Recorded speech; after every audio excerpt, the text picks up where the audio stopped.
First unit of business English that is functional grammar for business English.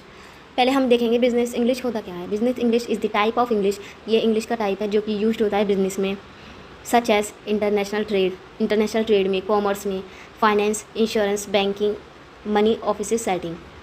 ठीक है, ये basic definition है business English की। Then business English it is a type of English used in the work place and business situation. ये वो English है जो कि हम यूज़ करते हैं जहाँ हम काम करते हैं या फिर हमारे बिजनेस में। It is characterize by its focus on vocabulary. इसका मेन फोकस होता है वोकेबलरी और फेसिस जो कि रिलेटेड हैं, फ्रेसेस जो कि रिलेटेड हैं specific business concept and industries. ठीक है, it is used by the people. ये वो लोग यूज़ करते हैं जो कि चाहते हैं कम्युनिकेट करना अदर पीपल से in a professional setting, professional way में। पर्पस क्या है बिजनेस इंग्लिश का? The purpose of business English is to help people communicate more effectively in the workplace. इस बिजनेस इंग्लिश से हम इफेक्टिवली अपने वर्क प्लेस पे कम्युनिकेट कर सकते हैं लोगों के साथ। It can be use for things like, किस लिए यूज़ होता है ये? Emailing, writing, report, presentation and meeting. Then हम बात करते हैं, ये 1 2 3 4 डिफाइन है ये। Business English is typically use by people who work in field such as business, finance, economic and law. ठीक है, it is also use by people who are studying business और रिलेटेड सब्जेक्ट जैसे कि BBA में। Then business English often emphasize concise and clear communication, respectful language and specialized vocabulary. Then हम बात करेंगे इसके इंपॉर्टेंस की। इंपॉर्टेंस क्या है? Business English is important for a number of reason. पहला रीज़न है it provide a common language for people who work in international business. ये एक कॉमन लैंग्वेज देता है पीपल को जो कि इंटरनेशनल बिजनेस में वर्क करते हैं। Second, this help to facilitate communication between employee who may speak different native language and who have different level of English proficiency।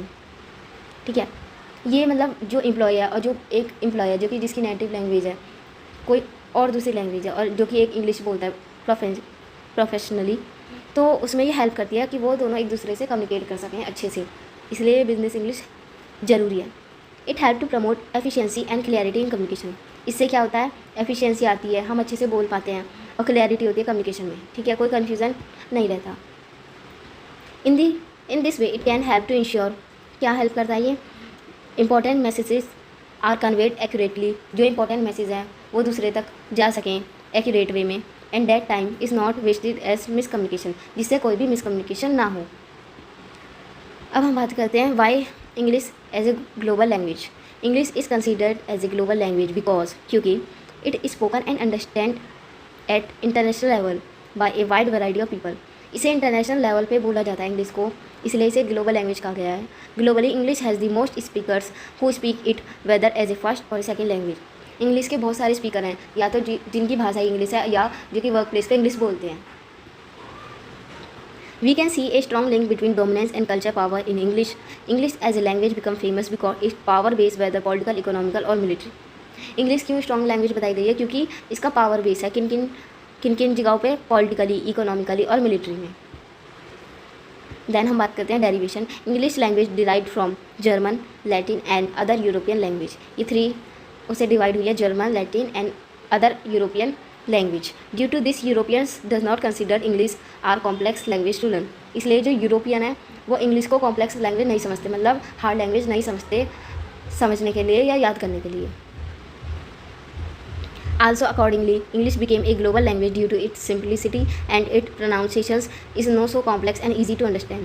English इसलिए भी ग्लोबल लैंग्वेज है क्योंकि एक तो ये सिंपल है, दूसरा प्रोनाउंसिएशन भी सही है, इसमें कोई कॉम्प्लेक्स चीज़ नहीं है, हम इसे आसानी से समझ सकते हैं। Features education nowadays primary level features. Then हम बात करते हैं फीचर्स की।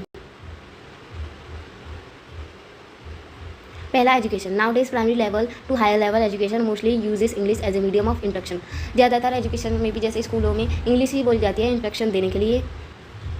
In most countries equation will be delivered in English. बहुत सी कंट्रियों में जो इक्वेशन है वो भी इंग्लिश में दी जाती है। Student will read and right their field of interest in English. Students जो हैं वो पढ़ते हैं लिखते हैं किस अपना इंटरेस्ट इंग्लिश में। The English language will replace the arts, culture and science stream of equation. English ने किस किस चीज़ को रिप्लेस करा है? आर्ट को, कल्चर को, साइंस को। ठीक है, देन सेकंड फीचर है रिसर्च। एजुकेशन जो प्रोवाइड करी गई है इंग्लिश में वो किस पे बेस्ड है? इक्वेशन और प्रोजेक्ट पर बेस्ड है इस लैंग्वेज के। So globally, education is provided in the English language, due to which all variants of research-based equation and project are based on this language. Third feature है to access knowledge ले सकते हैं. In the modern era of technology people approach the internet to get information about the smallest thing as possible. For example क्या ले सकते हैं हम, ChatGPT. ठीक है, आज के टाइम में, टेक्नोलॉजी के टाइम में हम छोटी छोटी चीज़ें इंटरनेट पे सर्च करते हैं. सो इंग्लिश लैंग्वेज ही होती है ज़्यादातर लोगों के फ़ोन में. The English language has provided strong presence, ठीक है, globally, and people have started to access related content written in the English language. अब हमें कुछ भी सर्च करना होता है वो सारी चीज़ें हमारी इंग्लिश में ही आती हैं. देन हम बात करते हैं informative resource. All kind of information are available in the form of books. ठीक है, बुक्स में, न्यूज़पेपर में, specific topic based print contents, ये सब चीज़ें इंग्लिश में होती हैं. There are various resources available online as well as they can access for free. ये हिंदी में भी होते हैं, पर हम इधर बात कर रहे हैं इंग्लिश, बिजनेस इंग्लिश की. देन अब हम बात करते हैं लैंग्वेज स्किल. LSRW. L का मतलब लर्निंग, S का मतलब स्पीकिंग, R का मतलब रीडिंग, W का मतलब राइटिंग. पहले हम बात करते हैं language skill are the ability that enable you to express your thought coherently and communicate with others. Language skill से क्या होता है, हम अपनी बात दूसरों को समझा पाते हैं अच्छी तरीके से. ठीक है, this skills provide structure and relevance to the information you wish to convey to others. Same चीज़ है, ये स्किल हमें एक बेसिक स्ट्रक्चर प्रोवाइड करती है जिसके द्वारा हम अपनी चीज़ों को, अपनी बातों को दूसरों तक पहुँचा सकें. While communicating people usually use a combination of this skills. जब भी हम लोगों से बात करते हैं हम इन स्किल्स के कॉम्बिनेशन को यूज़ करते हैं. Choosing the right skill usually depend on various factors like emergency of message, the number of people targeted, and whether it is a formal और इनफॉर्मल कम्युनिकेशन. दो टाइप की कम्युनिकेशन होती है, एक तो फॉर्मल और दूसरा इनफॉर्मल. ठीक है, ये तो बता दिया मैंने. LSRW stand for listening, speaking, reading and writing. These are four essential skills that comprise basic language. पहला हम बात करते हैं listening skills. Listening skills contribute to your ability to accurately receive information when communicating with others.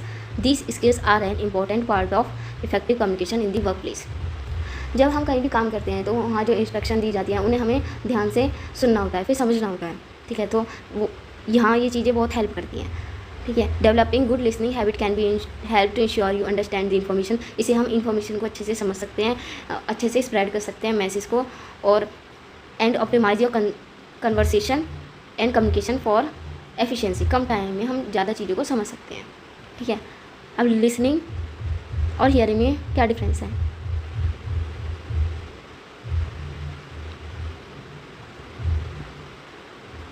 Listening वो चीज़ है जो कि हम सुनते हैं और समझते हैं. ठीक है, हियरिंग हमारे ईयर की एबिलिटी होती है किसी भी साउंड को सुनना. ज़रूरी नहीं है कि हम उसे समझें. ठीक है, जैसे इन दी ट्रैफिक, जब हम ट्रैफिक में होते हैं तो गाड़ी के हॉर्न सुनाई देते हैं हमें, पर हमें उन्हें समझना है क्या, नहीं, हम उन्हें इग्नोर करते हैं. इम्पोर्टेंस, एक तो इससे रिलेशनशिप बिल्ड होता है. It help to learn new skills, it help to improve performance. ठीक है, इंपॉर्टेंस में हम लिसनिंग, राइटिंग, स्पीकिंग और रीडिंग सबकी इंपॉर्टेंस हम सेम लिख सकते हैं. देन टाइप्स ऑफ लिसनिंग, कितने टाइप्स है. पहला टाइप है deep listening. It occurs when you truly commit to understanding the speaker's perspective and message. ये डीप लिसनिंग मतलब ध्यान से सुनना. ठीक है, जब हम चाहते हैं कि हम जो सामने वाला बोल रहा है उसे हम अच्छे से समझ सकें. It include paying attention to verbal and non verbal question to gain a full understanding of the speaker's experience, thought, feelings and objective. ठीक है, डीप लिसनिंग बेसिकली किसी भी पर्सन की बातों को ध्यान से सुनना, समझना, फुल अटेंशन पे करना. देन फुल लिसनिंग क्या है. It involve trying to fully completed the practical content of speaker message. हम जैसे इन द लेक्चर, अगर टीचर कोई लेक्चर दे रहा है तो हम उसमें फुल लिसनिंग करते हैं. ठीक है, हमें पूरा जो वो कंटेंट डिलीवर कर रहे हैं हमको वो हमें सुनना पड़ता है, तो इसे कहते हैं full listening. It can B particularly help when interpreting directions, learning new material और डेवलपिंग न्यू स्किल्स. ठीक है, पूरे कंटेंट को सुनना, फुल लिसनिंग. ऊपर वाला था डीप लिसनिंग में चीज़ों को हम ध्यान से सुनते हैं, समझते हैं. Then critical listening. It involve using logic and reasoning to separate opinion from fact when listening to a speaker message. It usually involves using previous knowledge and experience to identify factual content in communication. ये basically जब हम कुछ चीज़ों पे ज़्यादा focus करते हैं, जैसे एक फुल कंटेंट डिलीवर हो रहा है, उसमें अगर फॉर एग्जांपल जैसे फ्रेशर पार्टी की डेट बता दी गई है, ठीक है, कॉलेज में, तो हम उस चीज़ को बहुत जल्दी पकड़ेंगे. ठीक है, और बाकी अगर कुछ रूल्स बताएं कॉलेज ने कि बंक नहीं करना, ये सब नहीं करना, तो उस पर हम ज़्यादा ध्यान नहीं देते। Then therapeutic listening. It is more intimate type of listening that often involve receiving information from a speakers about their challenges or emotional situation. Basically ये वो लिसनिंग होती है जैसे कि हम चाहते नहीं हैं सुनना किसी की बात को, पर उसके इमोशंस के लिए हम उसकी बात को सुनते हैं। फॉर एग्जांपल जैसे हमारा फ्रेंड है, अगर वो सैड है तो हम उसकी जो प्रॉब्लम है उसको सुनते हैं, चाहे हम पे टाइम हो या ना हो। Tips to improve listening skills. पहला, आस्क मीनिंगफुल क्वेश्चंस। हमें मीनिंगफुल क्वेश्चन पूछने चाहिए, फुल अटेंशन पे करनी चाहिए। Surround yourself with different accent voices and context, ठीक है। एम्फेसाइज विद स्पीकर्स अगर कुछ बोल रहा है तो उसमें इंटरेस्ट दिखाना चाहिए। वॉच विदाउट सबटाइटल्स, अगर हम कुछ भी इंग्लिश मूवी देख रहे हैं तो उन्हें विदाउट सबटाइटल्स के देखनी चाहिए। देन हम बात करते हैं speaking skills. These skills are the skills that gives us ability to communicate effectively. These skills allow the speaker to convey his message in a passionate, thoughtful and convincing manner. ठीक है। Speaking skills basically वो skills होते हैं जिसके द्वारा हम अपनी चीज़ों को दूसरों को बता सकें ईजिली, इफेक्टिवली, ठीक है। This also help to assure that one wanted be this also help to assure that one want be misunderstand by those who are listening, ठीक है। ये उसमें भी हेल्प करता है। कुछ चीज़ें होती हैं जो अगर किसी पे स्पीकिंग स्किल्स सही है, किसी की ख़राब होती है, तो चीज़ों को लोग समझ नहीं पाते, जिससे मिसअंडरस्टैंडिंग डेवलप हो जाती है। Some speaking skills are be prepared and practice. हमें प्रिपेयर रहना चाहिए, प्रैक्टिस करनी चाहिए। नो योर ऑडियंस, हमें अपने ऑडियंस को जानना चाहिए। Pay attention to keep the content short and simple, हमें अपना कंटेंट शॉर्ट और सिंपल रखना चाहिए जिससे हम इजीली दूसरों को बता सकें। Speak with sincerity and passion, sincerity के साथ हमें अपनी चीज़ों को बताना चाहिए। Close your speech in A memorable way. Fluency होनी चाहिए हमारे बोलने में, चाहे वो हमारी नेटिव लैंग्वेज की ना हो, हिंदी की ना हो। इट इंक्रीज कॉन्फिडेंस, इससे हमारा कॉन्फिडेंस बिल्ड होता है। इनेबल लीडरशिप पोटेंशियल, इससे हमारी लीडरशिप क्वालिटीज़ इंप्रूव होती हैं। Help in promotion and career advancement, इससे अगर कोई अच्छे से इंग्लिश बोल रहा है तो उसका प्रमोशन या उसका करियर एडवांसमेंट ज़्यादा होगा, हेल्प होगी इसमें। बिल्ड स्ट्रॉन्ग रिलेशनशिप, ठीक है। Help in persuasion, persuasion means किसी को कन्विंस करना। Makes our social life better, इससे सोशल लाइफ हमारी बेटर होती है। अब हम how to improve speaking skills को कैसे इम्प्रूव कर सकते हैं। Practice where you can when you can, practice करना कहीं भी और कभी भी। Any practice good whether you speak to someone who is a native speaker और नॉट। बेसिकली प्रैक्टिस करना। It's important to build your confidence, इससे हमारा कॉन्फिडेंस बिल्ड होता है, ठीक है। If possible use English sentence that you know is correct, उन sentence का यूज़ करना जो हम पहले से जानते हैं, जैसे may I coming. Try not to translate in to and from your own language, it take too much time and will make you more hesitate, ठीक है। डोंट स्पीक टू फास्ट, ज़्यादा स्पीड में नहीं बोलना चाहिए। यूज़ वोकैब एप्रोप्रिएटली, मतलब जो vocabulary हम बोल रहे हैं उन्हें सही से बोलना चाहिए। देन हम बात करते हैं reading skills prefer to the ability to comprehend, interpret and analysis and decode the written language और टेक्स्ट। जो रिटन लैंग्वेज लिखी होती है उसे डिकोड करना या मतलब उसे पढ़ना, उसे हम कहते हैं रीडिंग स्किल्स, ठीक है। इसमें हम चीज़ों को एनालाइज करते हैं पढ़ के। They are essential for academic and personal success and can help to respond effectively to the written content में हम इफेक्टिवली रिस्पॉन्ड कर सकते हैं। अब इसकी इंपॉर्टेंस क्या है। पहला, इट पॉलिश आवर माइंड, ठीक है। It strength our writing ability. Reading skill reduce stress and depression, ठीक है। This skills increase our vocabulary हमारी अच्छी होती है। This help in better focus and concentration हमारा इंप्रूव होता है इससे। इट प्रोवाइड पर्सनल ग्रोथ होती है, प्रोफेशनल डेवलपमेंट होता है, enjoyment as well. Reading skill improve memory and retention. अब रीडिंग स्किल्स कितने टाइप की होती हैं। Types of reading skill. Skimming, quickly scanning text for main ideas. Skimming मतलब जैसे हम कुछ भी चीज़ एकदम से मतलब जल्दी से रीड कर लेते हैं, जिससे हम उसकी मेन चीज़ को पकड़ सकें। जैसे कि वीडियोस में अगर टाइटल है तो हम उस टाइटल से समझ सकते हैं कि ये वीडियो किस बारे में है, तो उसे जब हम रीड करते हैं तो हमें मेन आइडिया पता लगता है। Then scanning, locating specific information. अगर हम डिक्शनरी में कोई वर्ड ढूंढ रहे हैं तो उसे हम कहेंगे scanning.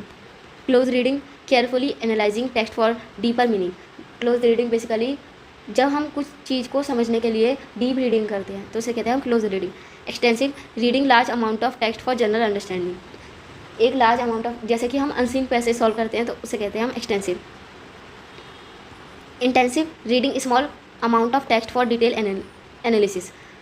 Small amount of text मतलब शॉर्ट इन्फॉर्मेशन दी गई है जिसे हम पढ़ के कुछ क्वेश्चन सॉल्व कर सकते हैं। Creative making connection and generating new ideas. Creative मतलब जो हमारे पास प्रीवियस नॉलेज है हम उससे कनेक्ट करके चीज़ों को पढ़ते हैं। क्रिटिकल इवेल्यूएशन इन्फॉर्मेशन क्रिटिकली, जब हम चीज़ों को इवेल्युएट करके पढ़ते हैं। Ways to develop reading skill. पहला, develop a habit of reading, हमें रीडिंग करना चाहिए newspaper daily. Set specific goal for your reading, एक स्पेसिफिक गोल सेट करना चाहिए। Review the text beforehand, पहले उस टेक्स्ट को देखना चाहिए। Try to understand the purpose क्या है वो समझना चाहिए। यूज डिफरेंट रीडिंग स्ट्रैटेजीज, अलग अलग रीडिंग स्ट्रैटेजीज़ को यूज़ करना चाहिए। Take notes as you read, summarize what you read, summarize करना चाहिए चीज़ों को जो भी हमने पढ़ा है। देन हम बात करते हैं writing skills. Writing skills are the ability and knowledge use to express oneself through written language. जब हम अपनी चीज़ों को लिख कर बताते हैं, लिख कर समझाते हैं तो उसे कहते हैं हम writing skills. They encompass more than just the act of writing and include skills like planning, research and editing. ये किस में हेल्प करते हैं? जब हम कोई भी चीज़ प्लान करते हैं तो हम उसे लिखते हैं, रिसर्च करते हैं हम तो चीज़ों को लिखते हैं, एडिट करते हैं चीज़ों को लिखते हैं। Good writers can communicate their ideas clearly and consistently to their audience. जो अच्छे राइटर होते हैं वो अपनी चीज़ों को अच्छे से समझा पाते हैं अपनी ऑडियंस को। इसकी इंपॉर्टेंस क्या है राइटिंग स्किल्स की? It is an important medium to communicate with people from all over the world. Right, ये इंपॉर्टेंट मीडियम है जिससे हम all over the world people से कनेक्ट हो सकते हैं, जैसे कि हम मैसेजेस सेंड करते हैं लिखकर। Writing skills allow us to convey our ideas and concept with clarity. Clarity से हम कभी कभी होता है हम जो बोली गई चीज़ें हैं उन्हें नहीं समझ पाते, जो लिखा हुआ है उसे ज़्यादा समझते हैं। ठीक है, this is two productive skill, ये प्रोडक्टिव स्किल है। Writing has played a vital role in modern human development and program. Key elements क्या है राइटिंग स्किल्स के? पहला, ग्रामर होनी चाहिए हमारी स्ट्रॉन्ग। दूसरा, spelling, punctuations, a solid understanding of language. Then structure and clarity, logical organisation with a clear beginning, middle and end. अगर हम कुछ भी कंटेंट लिख रहे हैं तो उसकी स्टार्टिंग मतलब बिगिनिंग, मिडल कंटेंट और एंड कंटेंट अच्छा होना चाहिए, लॉजिकल होना चाहिए। परसुएसिव मतलब इंप्रेसिव होना चाहिए कि जिसे लोग पढ़ना चाहें।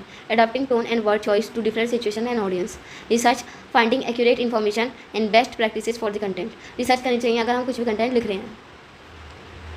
Editing and revising, making sure the writing is effective.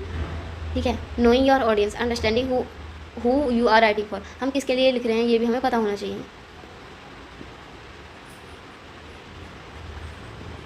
अब हम अपनी राइटिंग स्किल्स को कैसे इंप्रूव कर सकते हैं? Read extensively in English, explore to well written English in books, articles and other media.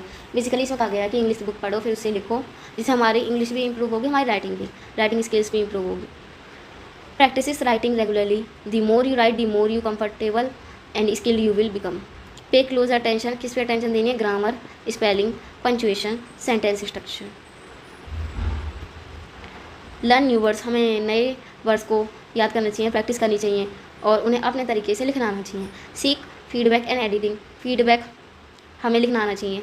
Study different writing styles हम इसमें स्टडी करते हैं। Practice to write everything from emails to essay to expand your skill, email से लेके एसे तक हमें सब चीज़ लिखनी आनी चाहिए। देन ग्रामर, इसमें हम पढ़ेंगे noun. A noun is a word used as the name of a person, place, animal, things, जैसे Germany cat, teacher, gold etcetera. Types of noun, proper noun जो कि एक स्पेसिफिक पीपल प्लेस के लिए होते हैं, जैसे Albert Einstein, London. Common noun, non specific peoples, place, things, man, city, religion etcetera. ठीक है, जो कि नॉन स्पेसिफिक हैं। कलेक्टिव नाउन एक ग्रुप को रेफर करते हैं, जैसे bunch, audience, group, family etcetera. Countable noun जिन्हें हम काउंट कर सकते हैं। अनकाउंटेबल जिन्हें हम काउंट नहीं कर सकते, जैसे milk, music, water, food, rice etcetera. Abstract noun something